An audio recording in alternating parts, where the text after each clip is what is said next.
Entonces hablamos de cómo es que vamos discurriendo el discurso en lo que significa la flagrancia delictiva de la sustancialidad del derecho penal en el ámbito de la inseguridad ciudadana, tomando como base lo que es el artículo 259 del Código Procesal Penal y obviamente las sentencias que al respecto han emitido los máximos tribunales de justicia. Las reformas que he suscitado en el artículo 259 es obviamente para extender la tipología de flagrancia. Sabemos que según nuestro ordenamiento jurídico constitucional, la regla es que la intervención de una persona que pueda suscitar su detención, su privación, que es su libertad, que es el bien jurídico más importante después de la vida humana, es bajo el mandato de una orden judicial.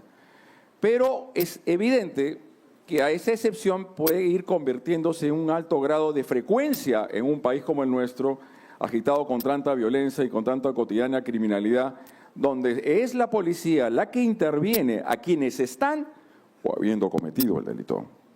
Eso es algo que creo que tenemos que tenerlo muy en claro, porque se le está dando un poder muy importante a la policía. Es un poder coercitivo, al margen de lo que es el arresto ciudadano, de poder privar de su libertad a alguien. Entonces, si esto es así, tenemos que ser rigurosos en su aplicación o distinto. No, tenemos que ser rigurosos en su aplicación, que realmente concurran estos presupuestos dentro de la materialidad llevado a la procesabilidad y es evidente también ante los controles que tienen que realizarse por parte de los jueces y también el control que tiene que realizar el fiscal a la policía. Por eso nosotros el año pasado, cuando estuvimos acá, me parece en octubre, pues no fuimos nada de acuerdo, donde se habla que la policía era la que conduzca la investigación, porque consideramos que es el Ministerio Público que debe hacerlo, y evidentemente en esos controles de legalidad, máxime ante una punición del artículo 418, segundo párrafo, ahora quieren incluir otro más, que incluye la criminalización de aquellos jueces o fiscales que permiten o que le otorgan libertad a una persona que ha sido detenido en flagrancia por parte de la policía. Pues el fiscal advierte que ese hecho realmente no era flagrancia, que solamente estaba parado en un lugar y que tenía un objeto, pero un objeto que se lo entregó a otra persona y un objeto que ni siquiera tiene, si es un delito de hurto superior a, ¿cuánto es el 10% de una OIT? Es un objeto que no vale más de 10 o 15 soles, es falta. Y hasta donde yo sé, en las faltas no hay prisión preventiva, o si hay faltas contra prisión preventiva. Porque no hay, ni siquiera hay una prognosis ahora con el decreto legislativo 1585, que tiene que ser más de 5 años de pena privativa de la libertad. Entonces, el control de legalidad del Ministerio Público y luego el control de legalidad por parte de los jueces creo que es importante en un Estado constitucional de derecho. Nosotros estimamos entonces los siguientes. ¿Cuál es el aspecto jurídico? Y luego vamos al aspecto de la evidencia, ¿no? Es la construcción normativa de un hecho, ¿no? Contra la vida, el cuerpo y la salud, sicariato, homicidio, tenemos extorsión, secuestro, tenemos delitos de terrorismo, del tráfico ilícito de drogas. Entonces, cada figura delictiva tiene ciertos elementos constitutivos del tipo. Y si no advertimos cuáles de ellos son los que tienen que concurrir, entonces nos podemos equivocar. Pues entonces, si lo que llega a la noticia criminal es que ha habido apropiación o únicamente sustracción o arrebato de bienes muebles, que es el objeto material del delito, estamos ante un hurto. Si luego pues, advertiría de que ha habido actos de violencia, amenaza, bueno, ya es robo. Esa calificación, obviamente, la policía va a hacer una calificación provisional, porque ellos son los que intervienen, no el Ministerio Público. Obviamente va a haber su papeleta, va a haber un acta, y eso tiene que ser materia de control, porque estos delitos tienen un alto grado de incremento penal.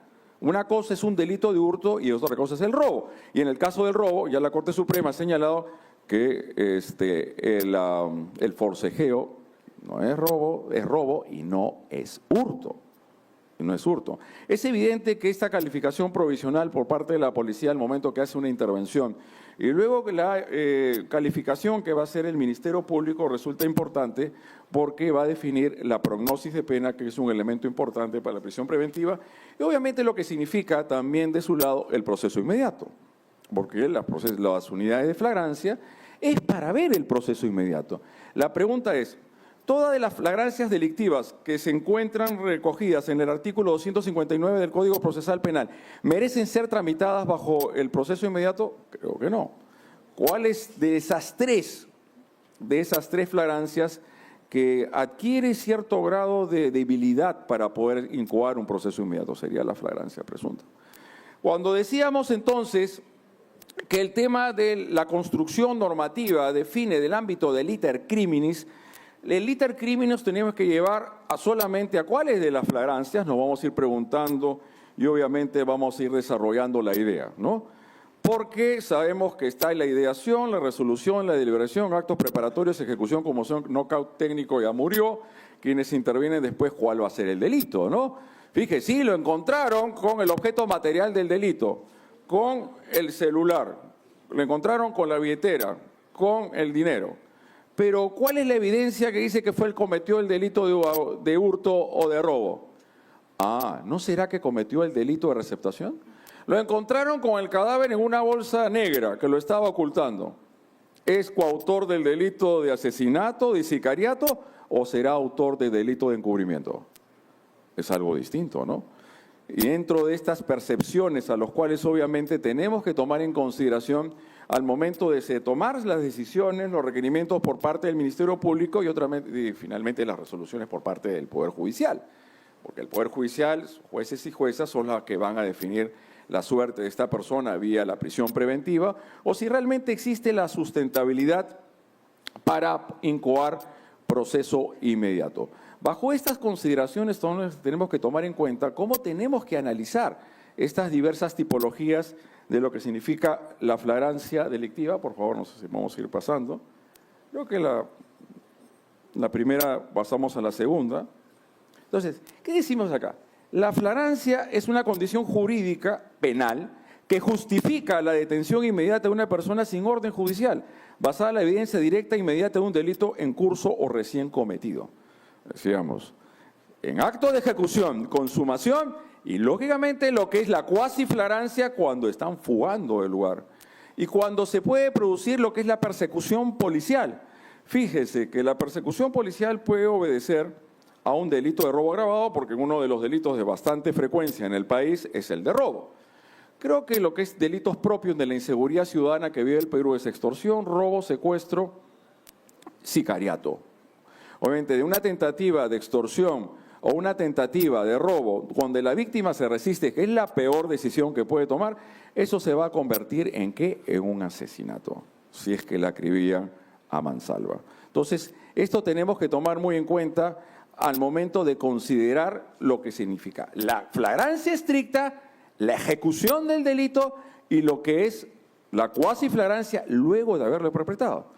Y ahí vienen, obviamente, luego de haberlo perpetrado, en el ámbito de lo que son las tentativas, el inicio de los actos ejecutivos, que el delito que decidió cometer, sin llegar a consumarlo por motivos ajenos a su voluntad. Otra cosa es el desistimiento voluntario conforme al artículo 18 de la parte general del Código Penal.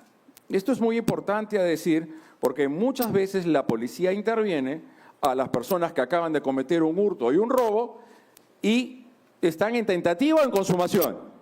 Y acá la Corte Suprema, hace varios años atrás, fijó un precedente. ¿Cuándo se consuma el delito de robo y el de hurto? ¿Cuál es la teoría que se asumió? De la disponibilidad. Tiene que tener tiempos ya suficientes los agentes del delito, para poder aprovecharse, que es un elemento subjetivo de naturaleza trascendente, y así consumarse el delito, pero se les encuentran ya saliendo del lugar de los hechos donde habían realizado el acto de robo o el acto típico de hurto, estaríamos ante una tentativa que es un factor disminuyente de punibilidad que también tiene incidencias en el ámbito de la determinación e individualización de la pena, ¿no? En la determinación e individualización de la pena, vamos a ver hasta qué punto se puede rebajar y ir muy por debajo del mínimo legal. Tiene límites establecidos por el principio de legalidad y los derechos fundamentales. Obviamente es el principio de legalidad el que legitima toda la intervención por parte del Estado, el principio de legalidad de un aspecto sustantivo, el nulo un crimen nulo poena sine lege previa. Y de un punto de vista procesal, el nulo coactio sine lege, todo tiene que estar expresamente previsto en la ley, y ello repercute en las incidencias que tiene que significar el control de legalidad de las detenciones policiales en flagrancia. Siguiente, por favor. Siempre bajo esa disquiscencia o distinción, la flagrancia delictiva como un aspecto sustantivo y la detención en flagrancia delictiva como un aspecto procesal. Y luego vamos a ver entonces los rasgos o los elementos esenciales de la flagrancia. El delito se está cometiendo en el ámbito del iter criminis, se están reduciendo a las personas, las están golpeando. Claro, si solamente las están insultando, ¿qué delito sería? Insultan a una persona por la calle, ¿qué delito sería? El que insulta a alguien, lo injuria, es delito de injuria, ¿no? Es delito de injuria. El delito, para que sea pasible de una detención en flagrancia, ¿requiere tener pena mayor a 4 o 5? No. Ya luego será el control y obviamente se sabe que no hay una prognosis punitiva, esta persona se le tiene que dar en libertad porque no se le va a poder solicitar prisión preventiva. Ya luego hablaremos de lo que son los delitos permanentes y ese gran grueso que es la que activa el proceso inmediato que se llama el delito de conducción bajo influencia de alcohol o sustancias psicotrópicas regulado en el artículo 274 de la parte especial del Código Penal. El delito se está cometiendo o acaba de cometerse. Estos son las personas que intervienen en el ámbito del iter criminis. Y hay unos delitos donde se están criminalizando actos preparatorios. ¿Cuál creen ustedes, alguno de ellos, que podría observarse y que podría definirse dentro de este ámbito de la inseguridad ciudadana? Hace ya varios años atrás, dentro de todas estas reformas políticos criminales que se han producido en el Perú, se decidió la criminalización de lo que es el reglaje de marcaje, el seguimiento. Y pues hay personas que están ahí atrás de unas de otras, saliendo de algunos centros bancarios y financieros, porque los que buscan es apropiarse de los bienes, es evidente. Pero este seguimiento tiene que ir acompañado de algo más, que las personas que cuando son intervenidas, porque hay una actitud sospechosa de las personas que están manejando un determinado vehículo, se les encuentre, ¿qué cosa? Algunos instrumentos, ¿no? Armas de fuego, a unos celulares u otros instrumentos que va a utilizar. El solo hecho del seguimiento per se no constituiría, obviamente, la suficiente materialidad delictiva para poder estar ante el delito de reglaje o marcaje. No se olviden que en el caso del reglaje, marcaje, lo que se penalizan son actos preparatorios del delito. Pero si ya estos van más allá, en grado de progresividad delictiva, y ya lo que hacen es realizar actos típicos de robo, secuestro, extorsión, se les penaliza por ese delito. Principio de consunción o absorción. Los actos preparatorios son absorbidos por ya la ejecución y obviamente por la consumación del delito. Obviamente esa inmediatez temporal hay que matizarla un poco cuando se refiere a la flagrancia presunta. De hecho, la flagrancia presunta se sale un poco del marco de la sustancialidad del derecho penal para ingresar en finalidades estrictamente político-criminales que obviamente son válidas y legítimas cuando las personas acuden a la policía y dicen esta persona acaba de ser objeto víctima de un determinado delito y que se produzca la intervención policial, pero de la manera más impronta posible. Tiempo atrás recuerdo una resolución habeas corpus del Tribunal Constitucional, había obviamente un seguimiento importante de la policía y se intervino a 2 o 3 personas en un lugar donde se está ya produciendo la elaboración de sustancias prohibidas, pongamos clorhidrato, cocaína, etcétera. Pero luego ingresa una persona, pero después de un día, y se le interviene. Y supuestamente dice que era flagrancia, eso ya no era flagrancia. Por lo tanto, ahí hubo una suerte de reclamo ante el Ministerio Público y el Tribunal Constitucional señaló, ha cohonestado finalmente un acto irregular indebido. Porque hay una cuestión muy importante a decir, lo que la flagrancia permite es la detención inmediata a una persona. Y otra cuestión distinta es que igual se le pueda investigar. La investigación no necesariamente tiene que ir precedida por la privación de libertad de una persona. Inmediatez personal, el presunto autor está presente o relacionado con los hechos. Interviene en un vehículo, a un taxista, y las personas que están de atrás, sus comensales, sus usuarios, sus clientes que acaban de llegar de México, Colombia, están portando sustancias prohibidas. ¿A quién finalmente? ¿A quiénes se tienen que detener? ¿Solamente a los que están de atrás, las personas que han subido en el taxi, o también se puede legitimar que lo detengan al taxista? Bueno, pongamos una intervención inicial, pero queda claramente establecido en las cámaras de vigilancia que pidieron su servicio este taxista está en una conducta neutral, inicua, socialmente estereotipada. Obviamente va a haber intervenciones necesariamente de la policía cuando hayan más de personas y será el desarrollo de las investigaciones que resuelvan la situación jurídica de los intervenidos, como sucedió que eran 3 o 4 personas, intervienen también en un inmueble, encuentran a estas 3 o 4, hay alijos de droga, hay envoltorios, hay balanzas y todo. Y en el caso de esta, hay una mujer que sabía de los hechos que se estaban cometiendo, era pareja de uno de ellos. También se le detiene, sabemos que son 15 días por delito de tráfico ilícito de drogas.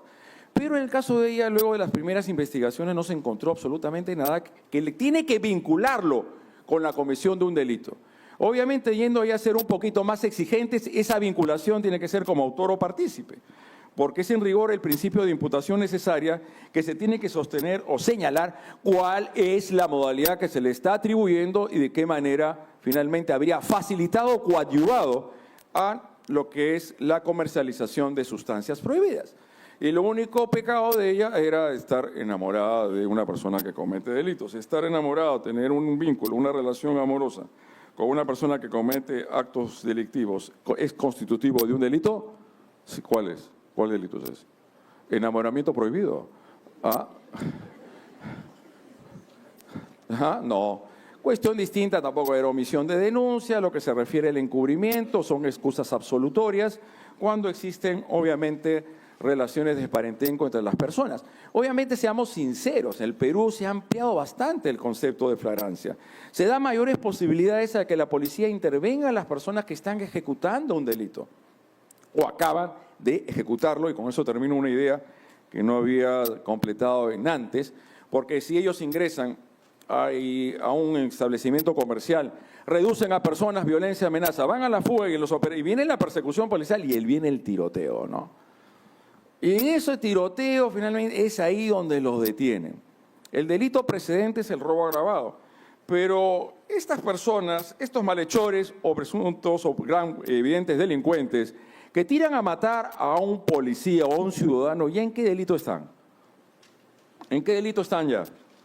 Están en el delito de tentativa de asesinato por la calidad de la víctima.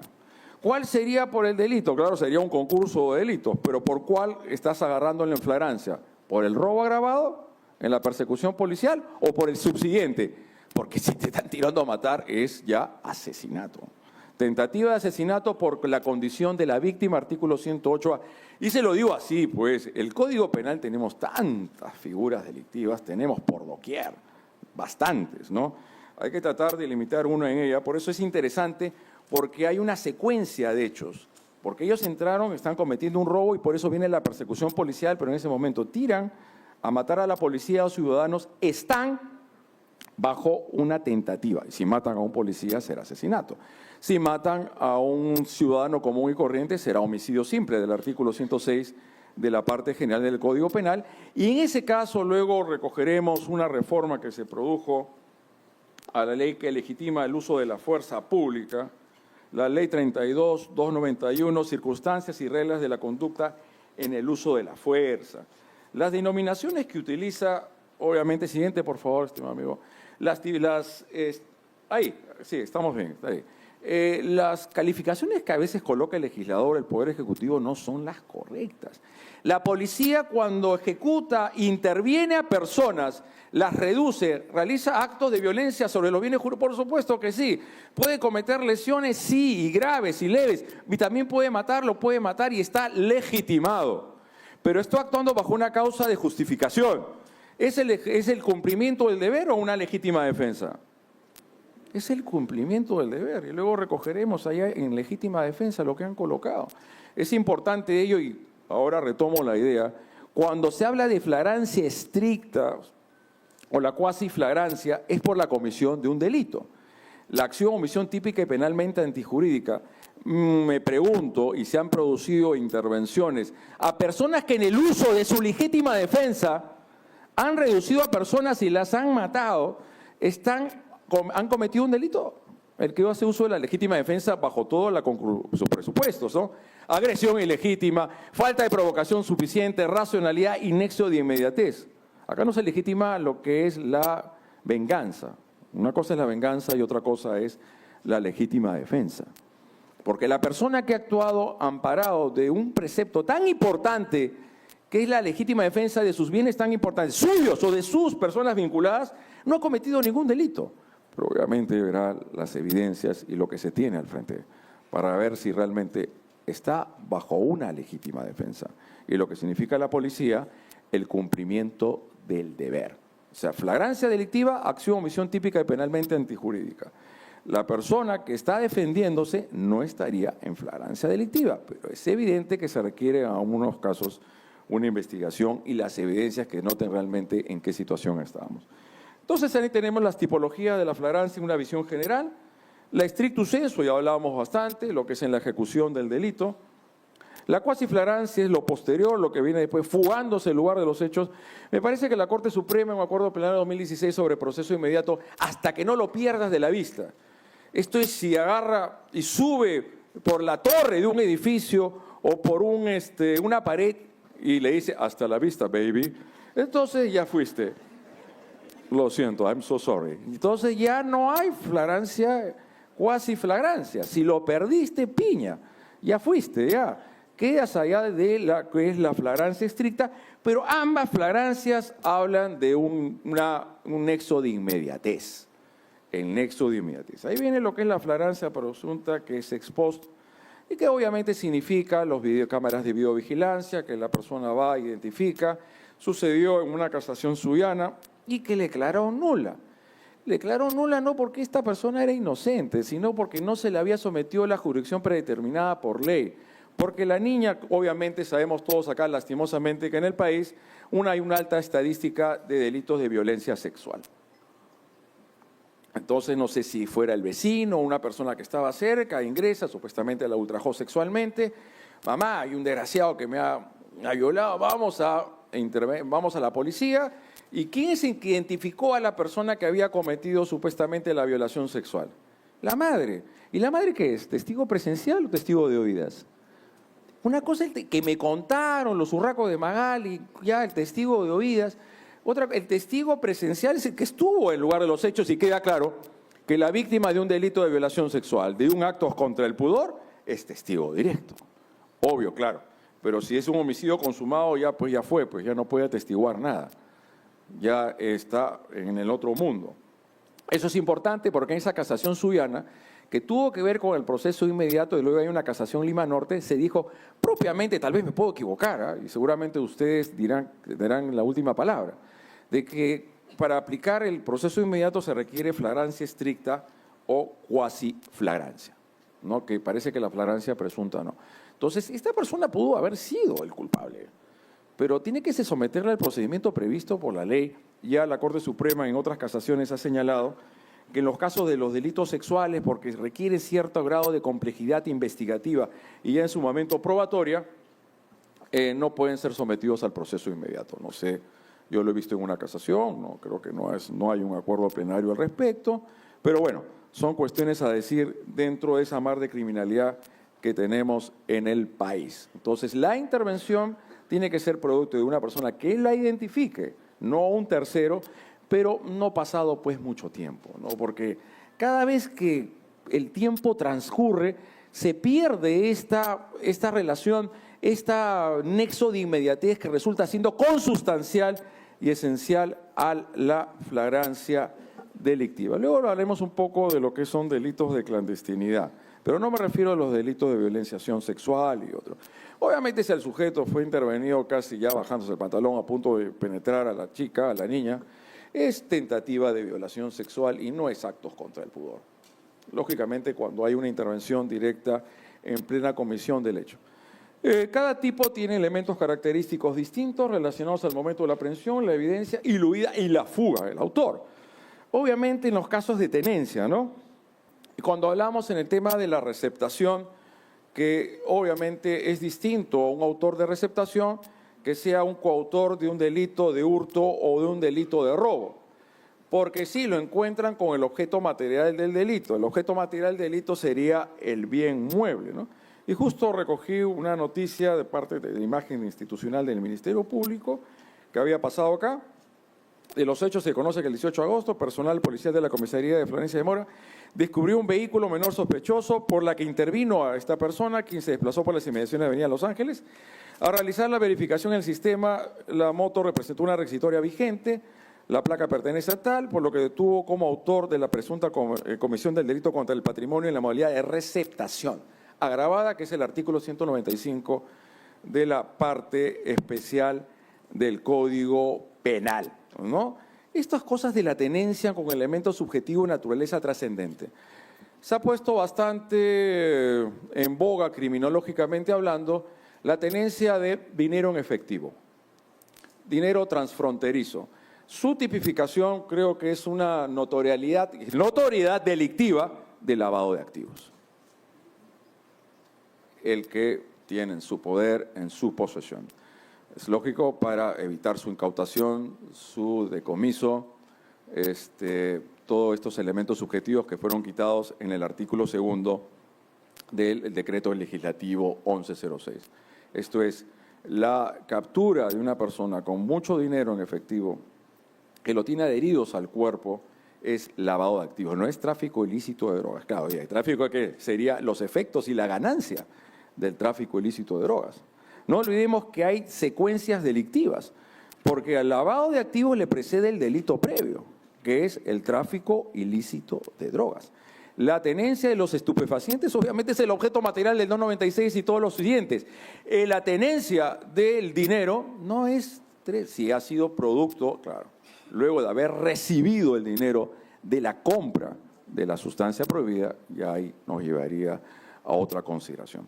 Pero hay un nexo temporal ampliado y espaciado de que ya lo que llevan es querer penetrarlo en el sistema económico, sería delito de lavado de activos. ¿Cómo diferenciamos el lavado de la receptación? La receptación directamente en el mercado negro. Pues, yo me preguntaba cuando hay que analizar el tema de la flagrancia, es el que ayuda o vende, comercializa bienes que tienen una procedencia ilícita. Todos los que están ya en los mercados negros están realizando un acto de comercialización y si se los intervienen, ¿estarían en flagrancia? ¿Cuántos caerían? No sé. Yo los pongo a consideración, ¿no? Creo que hay que madurar un poco la idea, porque sabemos perfectamente en este país dónde están los mercados negros y qué forma, obviamente, que tiene que saber o presumir conocer la procedencia ilícita. Este tema de las presunciones, obviamente, tiene ciertos grados de valoración en el caso de la receptación, en el lavado de activos. Siguiente, por favor. Bueno, estos son los conceptos clásicos de la flagrancia. El autor en la ejecución el autor es sorprendido y detenido en el preciso momento. ¿Qué hacemos? Me preguntaba con los partícipes, los cómplices. ¿Los cómplices podrían ser intervenidos en flagrancia? Los tengo que hacer pensar y a mí mismo también. Son preguntas que yo me hago.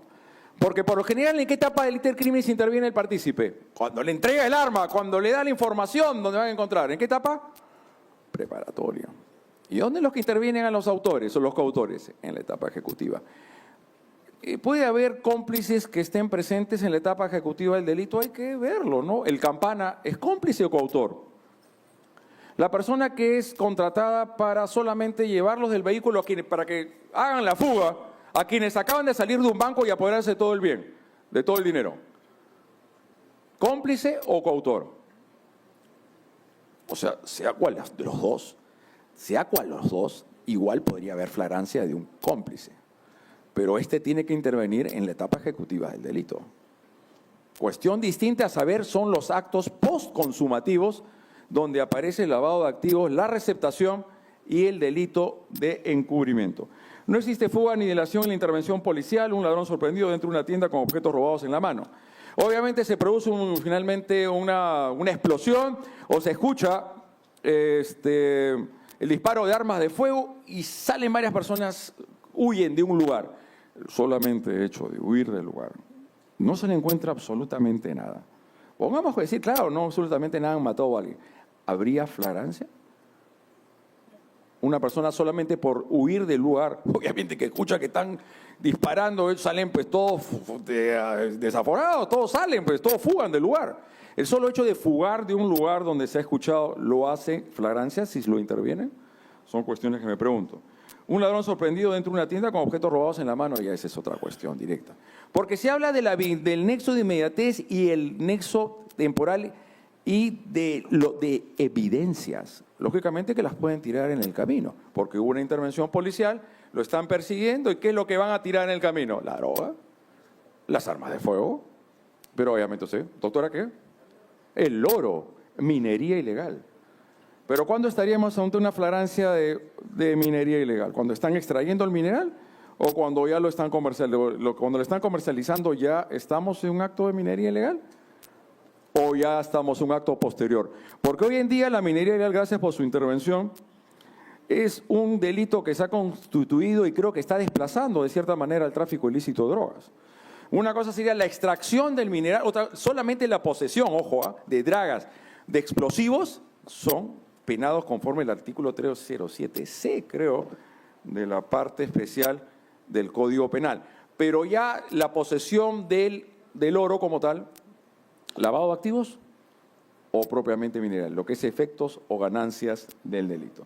La cuasiflagrancia requiere dos condiciones: inmediatez personal del autor, es identificado directamente.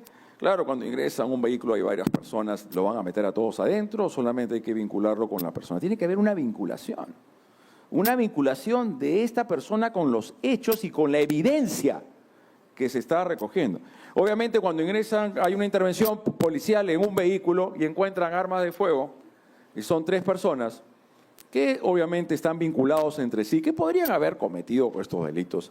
Y otra cuestión interesante es, ¿puede haber coautoría en el delito de tenencia ilegal de armas? ¿Puede haber coautoría? No, solamente uno de ellos, a ver, que me saque la licencia cada uno. Es la posesión, que se utiliza la inseguridad pública, que puede verse afectada, que cada uno de ellos están intercambiando y pueden utilizar el arma, o los 3 son autores o son coautores del delito de tenencia ilegal de armas, y luego veremos un poco sobre ello. Inmediatez temporal, la captura se da sin dilación tras el hecho, el sujeto huye tras arrebatar un celular y es capturado a pocas cuadras. La siguiente, por favor, la flagrancia presunta. No hay detención en el acto ni persecución inmediata. Se presume. ¿Qué es la presunción? Una inferencia de validez general que se aplica a un caso concreto, ¿no? Este tema de la flagrancia presunta es la que genera problemas, ¿no? Sobre todo cuando pasa mucho tiempo. Esta es la casación, seguramente ustedes ya la han visto, la 1165-2018 Ancash. Haber sido sometidos a proceso inmediato de supuesto flagrancia, se aprecia que los hechos fueron el 12 de abril de 2018 a las 17:30. Aproximadamente, y de acuerdo con las declaraciones y informes de los testigos, se evidencia algún actuado que no fueron descubiertos y detenidos de manera inmediata por la autoridad competente, flagrancia estricta. Ni existió una persecución contra ellos, cuasi flagrancia. Ni tuvo lugar un arresto ciudadano conforme al artículo 260 del CPP. Por el contrario, hubo un quiebre espacial y temporal en el cual ambos se movilizaron libremente y decidieron retornar no al lugar de los hechos, sino al domicilio de los testigos. Tampoco les encontraron con los bienes objeto del delito, pues conforme se anotó, fue el testigo quien entregó las 2 escopetas. No hubo necesidad de una intervención urgente. Quiere decir que la flagrancia está relacionada con la urgencia de la intervención, ¿no? Por estas consideraciones, estando las peculiaridades de la detención policial, no se dieron los supuestos de flagrancia delictiva. Esta es la casación 1165-2018 Ancash, ¿no? 2018 Ancash. Vamos más adelante. Entonces, lo que esta es la flagrancia ex post, la presunta, las presunciones, que pareciese esto. Se presume la participación del autor en la posesión de instrumentos, objetos o efectos del delito. No se configura inmediatez personal. Una persona encontrada con artículos robados momentos después en que se cometió. Bueno, es una persona que ha sido intervenida. Cualquiera de nosotros somos víctimas.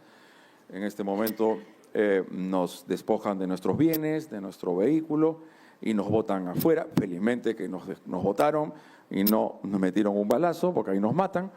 Y ahí quedas tú caminando, justo pasa la policía, subes a... ¡Ellos fueron! ¡Vamos! Su persecución. Los agarran y los detienen. ¿Sí hay flagrancia? Sí hay flagrancia. El problema es, y justo la doctora Elvia comentábamos un poco, de que el carro, se identifica el carro, pero no a las personas las que habrían supuestamente cometido el acto delictivo. Sí, ese es el carro. ¿Qué pasa si el carro finalmente se lo entregan a otra persona después? O alguien había alquilado el vehículo. O sea, muchas situaciones pueden darse cuando obviamente fluye o transcurre mucho tiempo desde el hecho delictivo que se ha cometido por acción o por omisión. Obviamente, flagrancia en delitos omisivos, ¿no? Flagrancia en delitos omisivos. Un delito de homicidio simple o lesiones por comisión por omisión.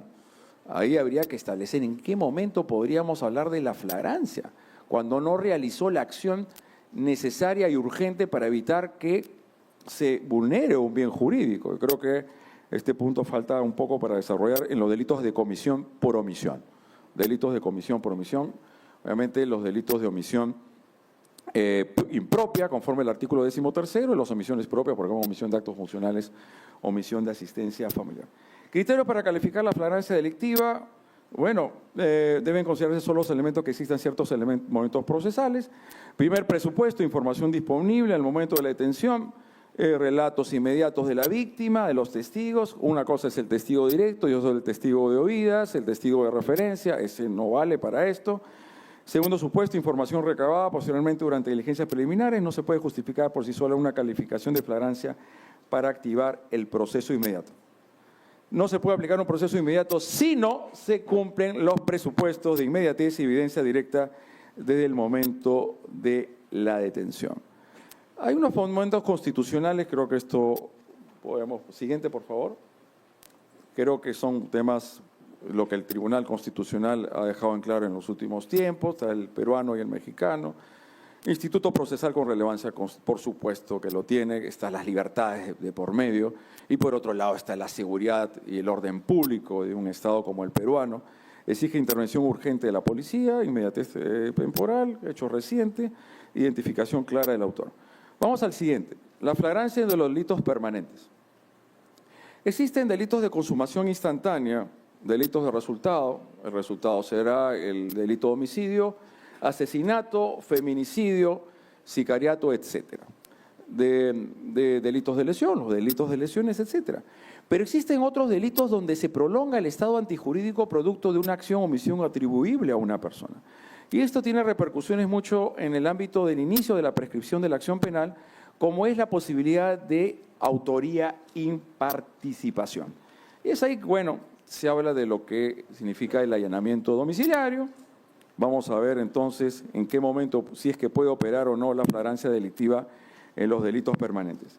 Se deja constancia de la realización de un hecho punible, gravísimo peligro de su perpetración en caso de persecución continuada, y implica que el objetivo de intromisión domiciliaria, que es obviamente un derecho fundamental, la medida de domicilio, que es la urgente intervención a los efectos de tener el infractor, evitar que se cometa el hecho punible y accesoriamente efectuar las investigaciones o los registros de la ocasión del delito en cuestión.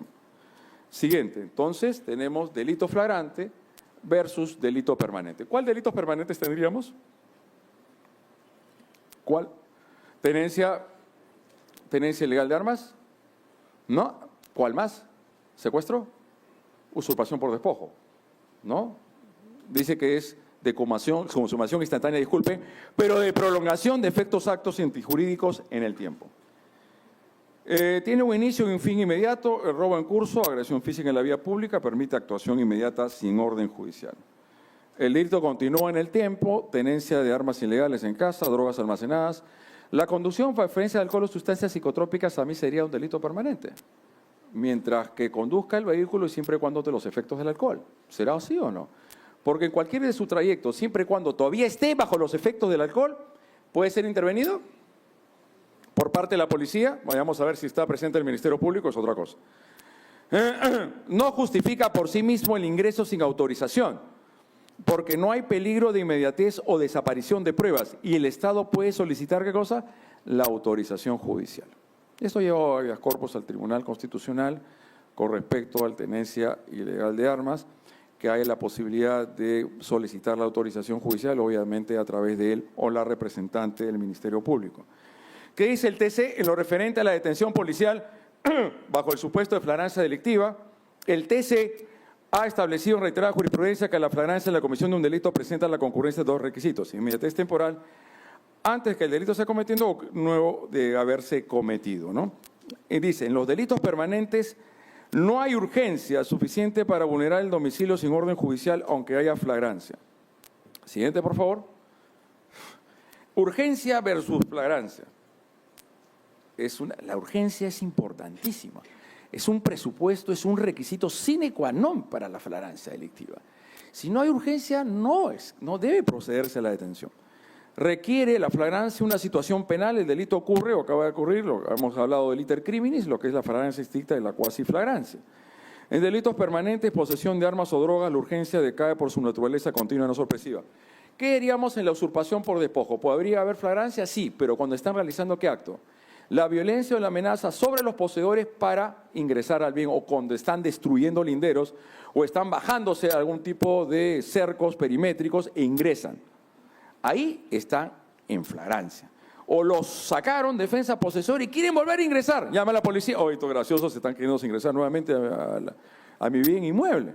Ahí habría flagrancia. Pero una vez que ya están dentro del terreno del bien inmueble, ya no habría flagrancia. Ya no habría flagrancia delictiva. Delitos instantáneos de ejecución sí se puede configurarse urgencia extrema cuando hay persecución delictiva. Hablamos un poco de la persecución delictiva y cómo puede originar eso cambios en la tipificación.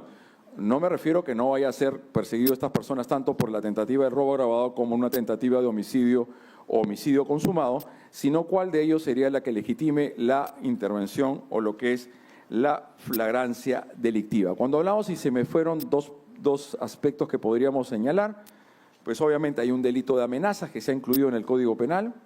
Vayamos a ver si lo podemos aplicar en casos concretos, porque si una mujer lo que dice, me están amenazando inmediatamente de matarme a mi esposo, mi concubino, ¿esa es tentativa de feminicidio? ¿Es tentativa de feminicidio? ¿Amenazar a alguien de muerte? ¿Es tentativa? No es tentativa. Si lo amenaza a cada rato puede haber una afectación psicológica. Lo otro es, en el ámbito de la violencia psicológica, si puede haber flagrancia, ¿no? Ese es algo que hay que discutirlo, ¿no? Porque algunos delitos es el disvalor de la acción y el disvalor del resultado, ¿no? Se requiere una acción, una conducta, realmente que supere el riesgo permitido, no cualquier tipo de disputas en el ámbito familiar, y que genere un resultado, en este caso una afectación psicológica emocional. ¿En ese momento se va a tener ya evidencia que hay una afectación emocional? ¿El solo hecho de que una persona llore porque está afectada emocionalmente? Lo digo yo. Hay que preguntarse eso, porque esto podemos tener muchos ejemplos. El control judicial, yo creo que esto es importante, creo que es el 266 del Código Procesal Penal.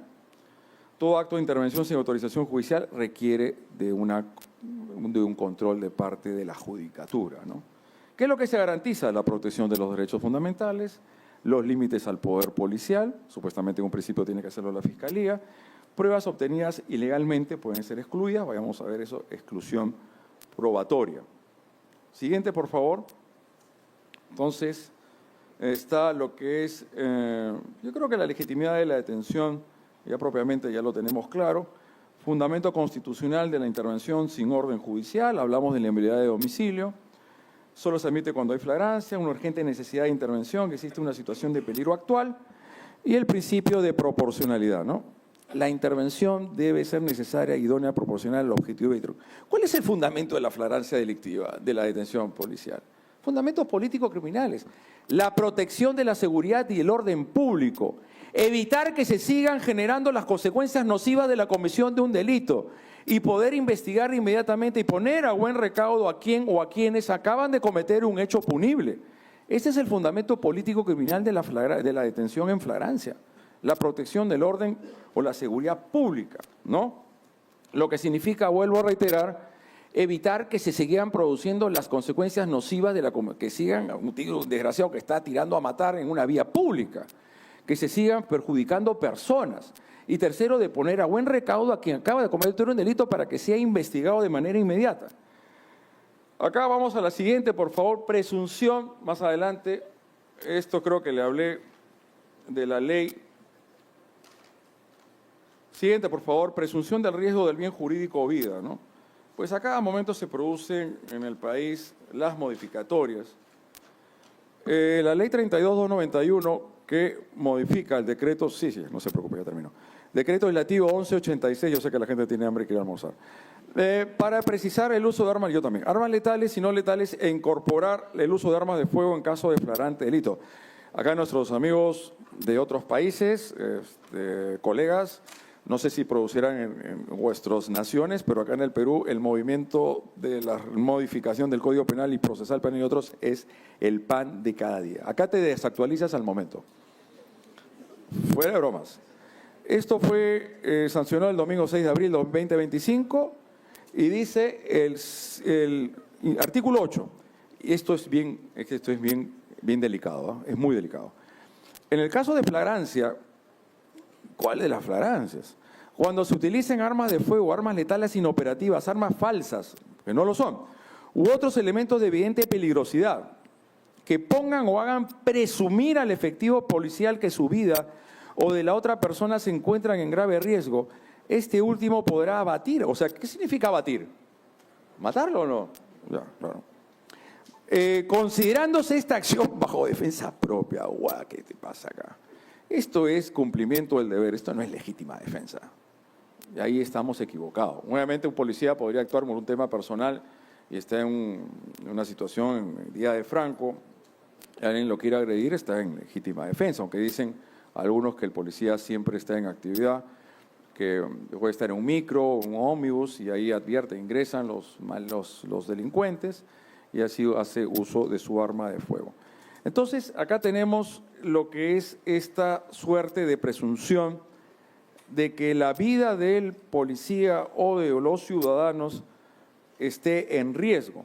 Hubo un acuerdo plenario de 2019 de la Corte Suprema, en los cuales sometió el tema del cumplimiento del deber, mejor abatir, o disculpen, matar o lesionar a quien estaría cometiendo un grave delito, poniendo poner en riesgo un bien jurídico tan importante como es la vida humana, en el sentido de los principios de legalidad, progresividad, proporcionalidad y razonabilidad. El uso de la fuerza tiene que ser proporcional. Digo yo, si del que ha cometido un hurto está fugando del lugar, pero no tiene ni un arma de fuego, ¿legitima que el policía lo tire por detrás a matarlo ya de frente?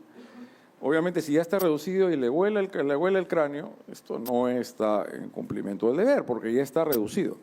Entonces hay que tener un poco de cuidado, yo los llamo a la reflexión, porque muchas de las cosas que uno puede comentar acá no significa necesariamente una posición consolidada, ¿no? Sino creo que tiene que ser animar al debate, porque este es el pan de cada día. Acá es la inferencia sobre el solo empleo de un arma, sea o no de fuego. ¿Podría ser un arma de juguete que pareciese un arma real? No requiere de una objetiva apreciación de parte del efectivo policial. Inminente riesgo de la vida del efectivo policial o del ciudadano, no defensa propia, sino cumplimiento del deber. Puras presunciones, dada su debilidad en la verosimilitud del hecho, riesgo en su aplicación al momento de conferir facultades de máxima represión. O sea, esta es la expresión de mayor grado de fuerza, más allá de la coercibilidad del Estado, que le otorga y le confiere a los custodios, a los efectivos policiales, que es importante, pero que tiene que estar enmarcado bajo determinados parámetros. Entonces, una sola presunción de que una persona, que el policía piense que su vida o la de ciudadanos está en riesgo, puede legitimar que haga uso del arma reglamentaria y mate a esta persona, yo me pregunto, ¿no? Abatir, obviamente, es dar muerte a una persona, no me queda la menor duda. No creo que sea la terminología correcta, puede haber sido lesionar, porque matar debe ser siempre la última opción. Debe ser siempre la última opción, cuando no existe otra. Entonces, primero, tal vez disparar al aire, a algunas partes del cuerpo, y a algunos ya sensibles debe ser la última opción. Como yo sé que la hora es la hora, y ya los minutos van corriendo, tenemos como conclusiones las siguientes. Primero, la flagrancia permite, la detención en flagrancia, proteger la seguridad ciudadana, pero sin violar derechos fundamentales, ¿no? Siempre cumpliendo con ciertas garantías. Su clasificación ayuda a determinar la validez de detenciones inmediatas, la flagrancia estricta, la cuasiflagrancia. Se aleja, obviamente, la flagrancia presunta, es donde tiene que haber mayor rigurosidad en su valoración o apreciación. La actuación policial debe estar siempre sujeta a los principios de legalidad, necesidad, razonabilidad. No porque lo quiero así. El solo hecho de ver una persona con ciertas tipologías o características antropológicas no puede ser suficiente argumento. Me acuerdo hace muchos años atrás, pusieron los malditos del Arcomar, Supuestamente era un grupo criminal dedicado a cometer fechorías en Miraflores y eran unos alumnos que habían venido, no sé, de Cusco, de qué lugar, realmente por la visión antropológica, por su étnica, fueron detenidos como presuntos integrantes de esta banda criminal. O sea, no puede basarse una aprehensión de esta naturaleza sobre una apreciación étnica, racial o de otra índole. Ah, no, este tiene una cara de mañuco adentro. No es así, sino tiene que haber la vinculación de la persona con un hecho. El control judicial posterior es esencial para validar la legalidad de la detención. Flagrancia permite intervención, pero no ilimitada. En los delitos permanentes prima la autorización judicial. Creo que en el Perú tenemos muchos retos y esos retos se derivan no solo de la inseguridad ciudadana que sufre el país ahora, también con respecto a las diversas modificaciones que se presentan en el Código Procesal Penal, el 259. Para ello importante los matices y los criterios que el Tribunal Constitucional y la Corte Suprema están ofreciendo al respecto. Y obviamente también el reto o el desafío viene por las diversas tipificaciones que el Código Penal y las leyes penales contienen. Por eso hagamos una distinción entre lo que es la flagrancia delictiva de un aspecto sustancial y lo que es la flagrancia de la detención en flagrancia delictiva desde su aspecto procesal. Con esto culmino, agradeciendo a los organizadores de este magno evento. Ahí ya tenemos una pregunta. Adelante, por favor. Muy buenas tardes, muy agradecido por la cátedra hoy brindada. Mi pregunta es la siguiente al expositor. En los delitos permanentes, quisiera por favor que me aclarara o aclarara acá al público, en los delitos, por ejemplo, de tráfico ilícito de drogas y en el delito de... Ese delito es donde se ve que, por ejemplo, el agente tiene la droga en una habitación y es que la policía al intervenir lo interviene por un delito X. Sin embargo, el delincuente le indica que en su vivienda tiene la droga.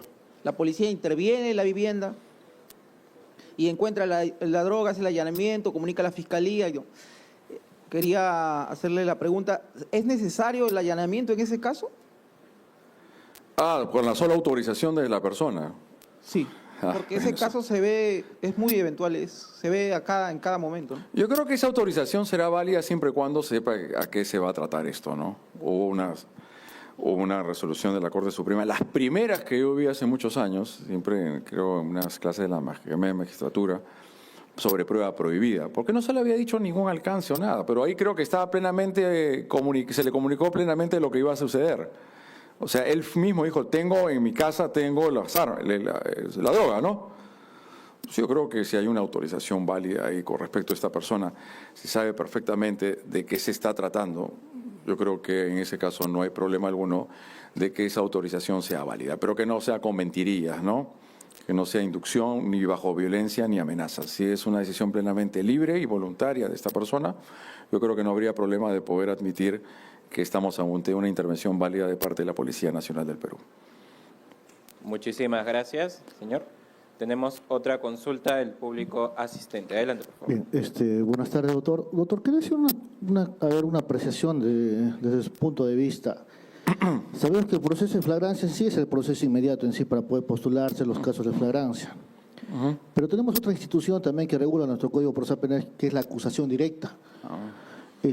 ¿Por qué no preferir la acusación directa y sí un proceso inmediato, teniendo en cuenta que el proceso inmediato como tal desnaturaliza la imparcialidad del magistrado, del juez, quien va a juzgar, ya que se le consigna al juez de juzgamiento otra competencia más, que es el juez de investigación preparatoria, que hace a la vez de etapa intermedia este juez de juzgamiento. Y no estaríamos hablando un tema de cuestionamiento de la imparcialidad del juez en este aspecto, teniendo en cuenta que en un control de acusación, cuando un abogado realiza una observación sustancial de la acusación en lo consiguiente a un pedido de sobreseimiento, este juez de juzgamiento de flagrancia, al denegar este sobreseimiento, automáticamente, si nos vamos a juicio, este juez no condenaría a este investigado. Entonces, ¿por qué no preferir entonces la acusación directa, que tiene los mismos presupuestos, los mismos alcances, que hasta da mayor parcialidad, imparcialidad al magistrado. Imparcialidad. ¿No? Claro, en ese aspecto, ¿no? ¿Cuál sería su apreciación en ese aspecto? Bueno, es un tema de opciones, ¿no? La acusación directa está ahí y creo que ya depende de la decisión que al respecto tome él o la representante del Ministerio Público, que no tendría tal vez esos reparos que usted ha señalado. Sobre lo que actúe tanto como un juez de etapa intermedia y a su vez como un juez de juicio, creo que lo hace como un tema de simplificación procesal, ¿no? Y que toma conocimiento y al mismo momento va a juzgar. Puede ser desde un punto de vista muy garantista, porque claro, sabemos que en el proceso penal común el que interviene en la etapa intermedia es distinto al que va a juzgar y hacer ejecutar lo juzgado. Pero creo que si se estima que este proceso inmediato da la posibilidad a las partes de ofrecer los elementos de convicción, de cuestionarlos y que estemos ante un juez que no propiamente ha intervenido en la investigación, porque ahí no ha habido propiamente investigación, porque creo que más que la etapa intermedia, lo que contamina es la investigación. Pero imagínense ya poner en tela de juicio eso, lo que significaría, porque el proceso inmediato tiene pues una aplicabilidad bastante fuerte en el Perú en los últimos tiempos. Esa sería mi posición al respecto. Muchísimas gracias, doctor Alonso. Tenemos otra consulta del público asistente. Adelante, por favor. Muy buenos días. Doctor, muchas gracias de antemano por la respuesta que nos va a brindar. Un saludo también a todos los panelistas que han estado hasta este día en esta gran conferencia, gran Congreso Internacional de Flagrancia, a todos los invitados internacionales, a los jueces y magistrados que están presentes en esta sala. Mi pregunta para usted en relación con este tema sería, ¿cómo siente usted que ha influido la figura de la flagrancia en la celeridad del proceso penal? Muchas gracias. Claro que ha influido, ¿no? O sea, la flagrancia delictiva, cuando hubo esa reforma, el decreto legislativo 1194-2015, en los artículos correspondientes del libro quinto del Código Procesal Penal, sería la simplificación procesal. O sea, el proceso inmediato tiene, obviamente, una razón de ser en una política criminal que quiere que las cosas se resuelvan pronto, ¿no? Me parece que ese fue el fundamento inicial de cómo esto se propulsó también de parte del Poder Judicial de la Corte Suprema en estas unidades de flagrancia delictiva. Por supuesto que la flagrancia viene a alimentar. Haríamos saber una estadística del proceso inmediato, ¿cuál es el que más alimenta? Es lo que son, creo que el delito de omisión de asistencia familiar, el delito notorio, lo que es confesión sincera. Yo no estoy propiamente en las estadísticas, ustedes mismos podrían dar una respuesta si la flagrancia es el que más alimenta el proceso inmediato. No lo sé. Pero de hecho que es un presupuesto importante que permite la simplificación procesal y que sabemos que luego va a llegar a la justicia penal consensuada. Es muy de corriente, o común que una vez incubado el proceso inmediato, lo que haga la defensa, tal vez una más preparada y otra casi nada preparada, lleve a su patrocinado a una terminación anticipada del proceso. Simplificación procesal, justicia penal consensuada. Pero creo que hay que tomar un poco de cuidado con el tema de la determinación y dualización de la pena, ¿no? O sea, hasta qué punto se pueden hacer las rebajas. Porque vi el año anteaño, que era un venezolano que había cometido un robo a una mujer, había agravantes y se le dieron pena suspendida. Pero bueno, es una cuestión a debatir. Muchas gracias. Muchas gracias, doctor Peña Cabrera Freire. Tenemos otra consulta de nuestro público asistente, por favor. ¿Qué tal? Buenas tardes, doctor. Muchas felicidades por su cátedra. Quien le habla es Ani León, es guía oficial de turismo y estudiante de Derecho tercer ciclo. Mi pregunta es la siguiente. ¿Cuál es el protocolo legal que debe seguir un guía de turismo al detectar un posible delito flagrante durante una excursión, ¿no? Como un acoso, hurto, daño al patrimonio, como hemos visto en las últimas fechas respecto a Machu Picchu, a Chan Chan, etcétera? ¿Estamos facultados para retener o impedir la ida del infractor hasta la llegada de la policía o cómo sería el protocolo dentro de un recinto arqueológico, ¿no? ¿Se refiere al arresto ciudadano, disculpe? Yo creo que tiene que ponerlo a disposición del momento del ministerio, de la policía. Y la policía, a su vez, al ministerio tiene que ser inmediato, ¿no? Obviamente eso dependerá del tiempo de la distancia, cuál es el espacio geográfico que tiene para hacerlo, ¿no? Sí, Sí, Pero no es existe bien un derecho a que lo complicado. retengan pues, por mucho tiempo, ¿no? Y menos meterle golpe o golpearlo. Eso tampoco no tiene ni derecho. Eso es un arresto ciudadano que tiene que hacerse de manera inmediata. Creo que el arresto ciudadano va un poco de la mano con la legítima defensa, ¿no? Pues seguramente que el que reduce al delincuente, ahí lo va a sujetar, pero tiene que ponerlo a disposición inmediata de la policía, Bueno, porque se podrían cometer excesos. gracias. Muchísimas gracias. Si bien tenemos la última consulta del público, a ver, ahí levantaron la mano. Muchas gracias. Doctor, buenos días. Lo felicito por su excelente exposición. De acuerdo a la teoría que usted ha estado desarrollando, mi pregunta viene al tema de si la detención de Pedro Castillo fue un acto que él estuvo en flagrancia respecto al delito imputado. Gracias. Me pone un serio compromiso.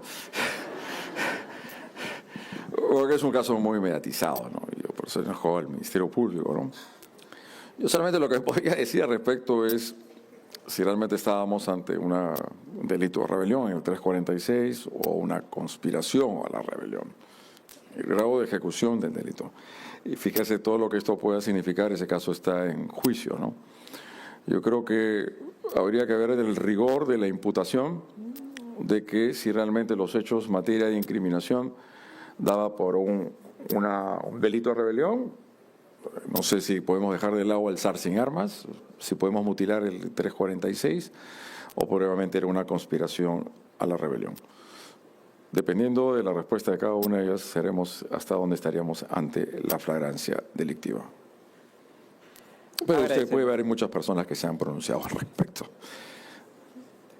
Agradecemos la participación del señor doctor Alonso Peña Cabrera Freire por su destacada participación en este 4º Congreso Internacional de Flagrancia.